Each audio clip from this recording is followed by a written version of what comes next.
هەڵوێستە ناڕوونەکانی حکوومەت عێراق بەرامبەر بە هەرێمی کوردستان و چارەسەر نەکردنی و کێشانەی کە هەرێم لە ڕێگەی دانوستانەوە هەوڵی چارەسەرکردنی دەدات، دوایین جاریش بڕیاری دادگای یا بڵێن وەزارەتی دارایی عێراق سەبارەت بە ڕاگررتنی موچەی فەرمانبەرانی هەرێمی کوردستان وای کردووە کە کۆمەڵێک پرسیار و گومان بخاتە سەر شێوازی حکومڕانی و نیەتی ڕاستەقینەی بەغدا بەرامبەر بە سیستمی فدراڵی لە عێراق بەگشتی و بەرامبەر بە هەرێمی کوردستانیش. لەگەڵ میوانەکەم لەسەر بابەتە قسە دەکەم بەڕێز محمود ئەگێلی ئەمینداری گشتی حزبی ئومما کە لە بەغداوە لەگەڵمە. بەڕێز ئەگێلی سپاس کە لەگەڵ کوردستان 24 بەرامبەر بە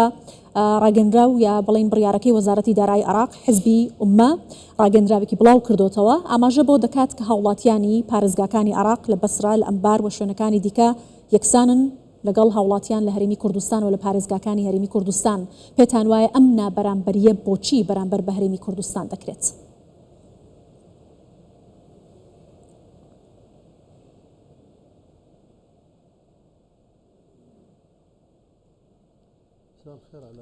ئێوارەتان باش، ئێوارەی بینەرانی کوردستان 24 باش. بەداخەوە دۆسیەی ڕاگررتنی موچەی فەرمانبەرانی هەرێمی کوردستان بە شێوەیەکی نادات پەروەرانە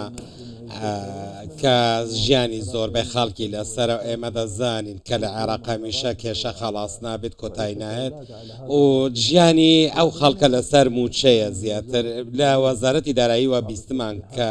هەروەها هەندێک لێ دوانینە لۆژیکی و ناپەسەند دەرکراون لە وەزارەتی دارایی سەبارەت بە موچەی فەرمانبەران هەروەها داوا لە سەرۆک وەزیران محەممەد شیع سوودانی دەکەن کە بە لۆژیکیانە مامەڵە لەگەڵ ئەو دۆسیە بکات. ئەمە تا ئەو کاتەی ئەوانە خەڵکی عێراقین و خەڵکی هەرێمی کوردستان بە خەڵکێکی عێراقی دابنێن کەواتە پێویستە شایستە داراییەکانی بنێرن و من پێم وایە کێشەیەکی ئەوەندە نییە کە ئەو دۆسیانە بێنە پێشەوە، بەڵام پێویستە چارەسەر بکرێن و ئەومانە وەکو کارتێکی سیاسی بەکاردەهێنرێت لە دژی هەرێمی کوردستان و لە ساڵانی ڕابردوش بینیمان و بیستمان و بینیمان کە چەندە دۆسیەکانی وەکو دۆسیای سنوور و دۆسیە بازرگانیەکان و ئەوانە پەیوەندی بەلانی سیاسیەوەیە لە چەندە بەرۆکی هەرێمی کوردستانی گرت و کێشە کەوتە نێوان حکوومەتی فدراڵ و هەرێمی کوردستان و بە بڕوای من ئەو بڕیارەی کە ئێستا دراوە بۆ بڕینی موچەی فەرمانبەران ئەو بەرپرسیارەتەکە لە ئاستۆی تەواوی حکوومەتی عێراقدایە، چونکە هاوڵاتی هەرێمی کوردستان هاوڵاتی عێراقا و شتێکی جێگەی شەرمەزاریە، واتە شتێکی زۆر شەرمنانەیە کە ئەوانە پەنا ببەنە بەر بڕینی. زۆر باشە. پێتان وایە بەغدا بۆچی پەنا بۆ ئەم جۆرە بیانوانە یا ئەم جۆرە هەڵوێستانە بەرامبەر بە هەرێمی کوردستان دەبات؟ ئایا لەو پەڕی لاوازیدایە کە کارتی لەم شێوەیە بەرامبەر بە هەرێمی کوردستان بەکاردەهێنێت یان نامەرامی دیکەی سیاسی لە پشت بڕیارەکانی بەغداوەیە؟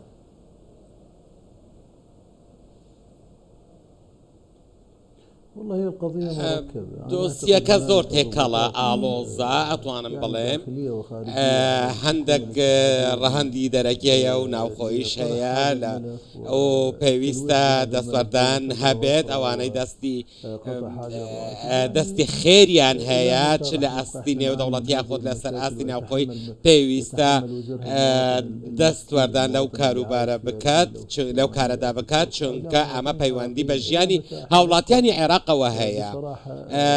ئەگەر بە ڕاشکاوانە باز بکەین ئەمە خنکاندنی قوتی خەڵکە، واتە بەرتەسەکردنی ئابووری خەڵکە، ئابووری خێزانی خەڵکە. بۆیە من پێم وایە کەم و کوڕی هەیە، لەوانەیە کەم و کوڕیەک لەلایەن هەرێمی کوردستانی شەوە هەبێت ئەو زۆر بەشی دەکەوێتە ئاستۆی حکوومەتی فیدراڵ، بەڵام ئەمە ئەوەندە ناهێنێت کە پەنا ببرێتە بەر بڕینی قوتی خەڵک بۆچی خەڵک و ئەمەش دەگەڕێتەوە بۆ ئەو ناکۆکیە سیاسیانەی کە ساڵهای ساڵە بەردەوامە لە نێوان هەردوو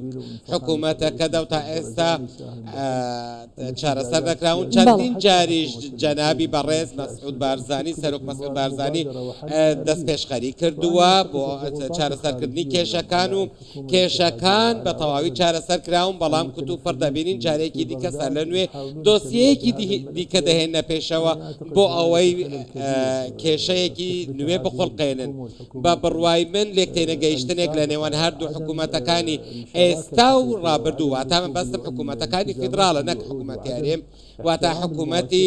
ڕابردووی عێراق و حکوومەتی ئێستا عێراق پێویستە لە کاتی دەور و تەسلیمەکەدا تەواوی دۆسیەکان بگوازرابانەوە بۆ حکوومەتەکەی دوای خۆی بۆ ئەوەی لە کێشەکان تێبگەن هەروەها وەزارەتەکان و پەرلەمانیش پێویستە ئەوان پابەندی خۆیان جێبەجێ بکەن لەسەر ئاستی پێویست بۆ ئەوەی ئەو کێشانە نەمێنن و ئەو کاتێک کە بینیمان سەرۆک مەسعود بارزانی سەردانی بەغدای کرد و ئەو بابەتەی لەگەڵ چەندین لایەن باس کرد و لەگەڵ سەرکردە لایەنە سیاسیەکان باس کرد و هەمویان ئامادەی چارەسەرکردنیان دەربڕی لە کاتێکدا دەبینین ئەنجام زۆر باشە بەڵام ئەوەی کە هەیە کورد بەشێک نەبوو لەو کێشانەی کە جەنابەت ئاماژەت پێکرد هەموو کات هەوڵی داوە بە شارێکی ڕاستەقینەوە هاوبەشێکی ڕاستەقینە بێت لە ڕاستەڕێکردنی حکمڕانی لە عێراق لە بەیاننامەکەشدا حزبەکەی جەنابەت ئاماژەی بەوە کردووە کە ڕۆڵی سەرۆک بارزانی لە یەکلاکردنەوەی ململانەکانی نێوماڵیشی ئەو هاوکات عێراق بە پێکێنانی حکوومەتەکەی سوودانی ڕۆڵێکی بەرچاو گرنگ بووە کەواتە ئەم جۆرە مامەڵەیە لەگەڵ هەرێمی کوردستان لە چیەوە سەرچاوە دەگرێت کورد ئەبێت چ هەڵوێستێکی هەبێت لەم کاتەدا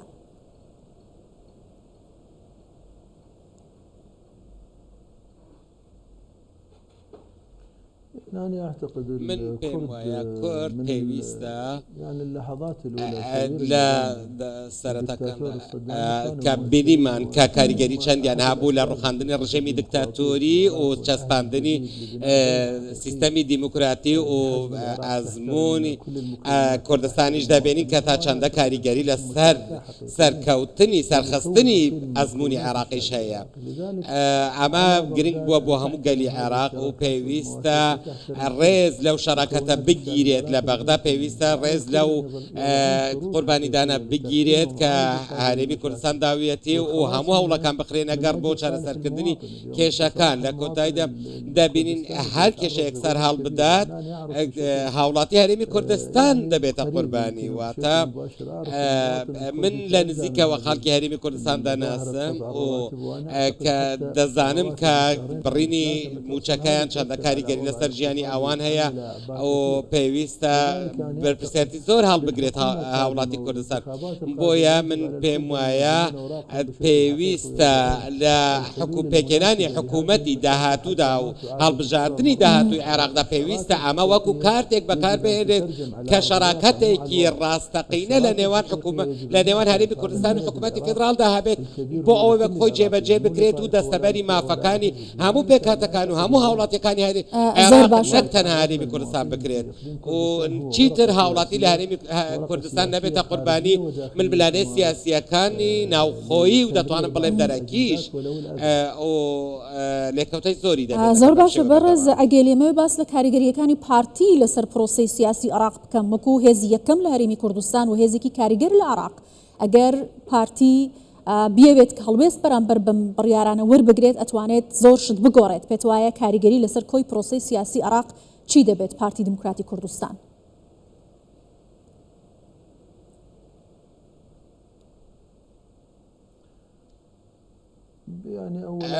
یەکەم دەبێ بڵێ من لە نزیکیشمەوە بینیوە کە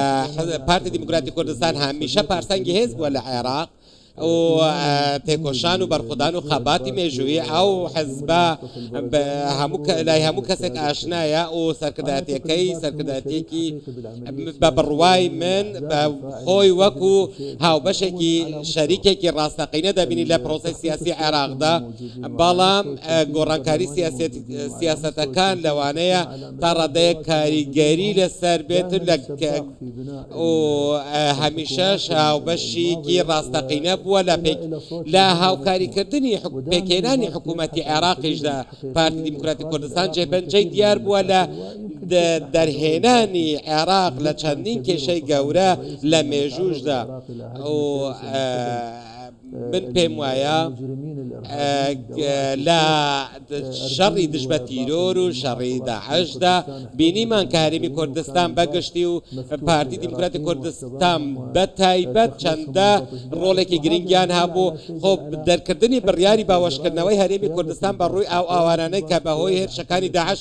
ڕایان کردبوو هەر لە جەنابی سەرۆک بارزانیەوە دەرکرا لە پارتی دیموکراتی کوردستانەوە دەرکرا هەمیشە و بەردەوام هەڵوێستەکان هەڵوێستێکی ڕاستەقینە و ڕاستگۆیانە بووە سەبارەت بە حکوومەتی فێدراڵ و من لە پێکێنانی حکوومەتەکەی محەممەد شیع سوودانیشدا سەرۆک بارزانی درێغی نەکرد بینیمان چەندە هەوڵ و کۆششیدا بۆ ئەوەی ئەو هەروەها کشانەوەش لە پرۆسەی سیاسی ئەگەر ئێمە بمانەوێت بڵێن باسی ئەوە بکەن کە پارتی لە پرۆسەی سیاسی دەکشێتەوە ئەوە گورستێکی زۆر کوشندەیە بۆ پرۆسەی سیاسی بەگشتی لە عێراق چونکە بینیمان سەردەمی دکتاتۆریەت چۆن بوو ئەبێ ئەوە لە بەرچاو بگیرێت و هەروەها